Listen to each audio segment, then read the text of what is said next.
আওয়ামী লীগের রাজনীতিও এখন আওয়ামী লীগের টাকায় চলে, বিএনপির রাজনীতিও এখন আওয়ামী লীগের টাকায় চলে। খুনিদের বিচার হচ্ছে এই অন্তর্বর্তীকালীন সরকারের উপদেষ্টাদের প্রধান এবং প্রথম সংস্কার। নির্বাচন না সংস্কার, এই স্লোগানটা সমস্যাজনক স্লোগান। এই নির্বাচন পদ্ধতির খেলার মাঠটা শুধুমাত্র আওয়ামী লীগ যেন খেলতে পারে সেই উপযোগী করে সেই মাঠটা বানানো হয়েছে, সেখানে আপনি খেলতে পারবেন না। আপনি আগে সেই মাঠের সংস্কার চাইতে হবে। 5ই আগস্টের পূর্বের আওয়ামী লীগ যেভাবে স্বাভাবিক অবস্থায় জীবনযাপন করত, এখন এসেও স্বাভাবিক অবস্থায় জীবনযাপন করে, এটা আমাদের ব্যর্থতা। এই ব্যর্থতা আসিফ নজরুল স্যারেরও ব্যর্থতা। আমরা ওনার কাছে জানতে চাই, জানুয়ারি মাসে কথা ছিল ট্রাইব্যুনাল 2 গঠন করার, এটা মে মাস, আজকে মে মাসের 16 তারিখ।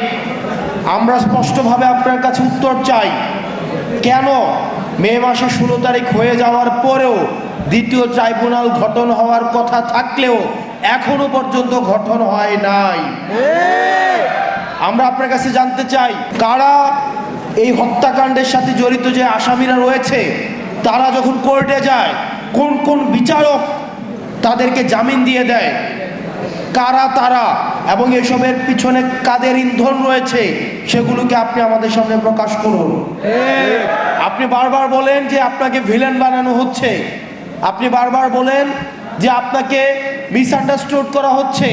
তাহলে যে সত্য ঘটনা, আপনাকে যদি কেউ কাজ করতে না দেয়, আপনাকে যদি কাজ করতে কেউ বাধা দেয়, বা আপনাকে কাজ করতে কেউ যদি কোনো ধরনের প্রেশারে রাখে, সেটা আপনি জাতির সামনে উপস্থাপন করুন।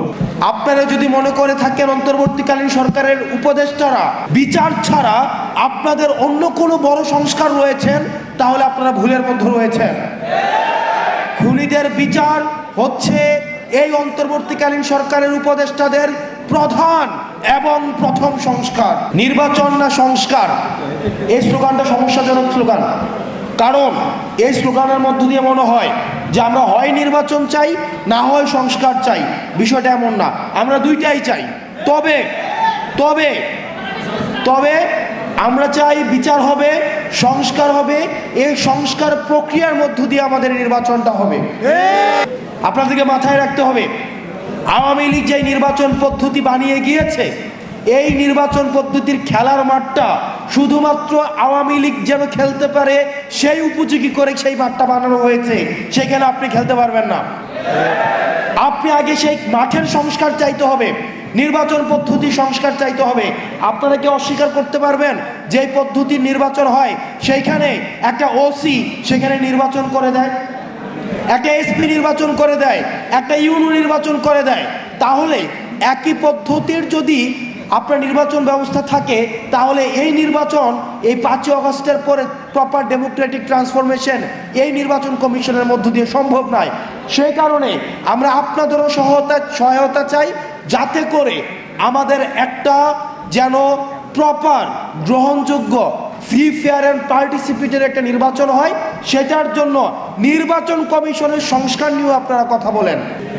আমি যেহেতু কুমিল্লাতে আছি, কুমিল্লার অনেক উপজেলা রয়েছে, সেই উপজেলার আওয়ামী লীগের রাজনীতিও এখন আওয়ামী লীগের টাকায় চলে, বিএনপির রাজনীতিও এখন আওয়ামী লীগের টাকায় চলে। এখানে বিএনপির আপনারা যারা রয়েছেন, আপনারা আমাদেরকে শত্রু জ্ঞান করেন না, এটা আমি আপনাদের ভালোর জন্য বলছি।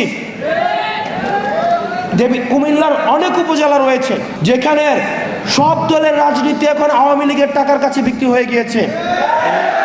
তাই অন্তর্বর্তীকালীন সরকারের কাছে বলতে চাই, এই আওয়ামী লীগের অর্থনৈতিক কাঠামোকে আপনি ইনট্যাক্ট রেখে আপনি কখনোই সংস্কার কার্যক্রম এবং নির্বাচন কার্যক্রম আপনি যথাযথভাবে ঠিক করতে পারবেন না।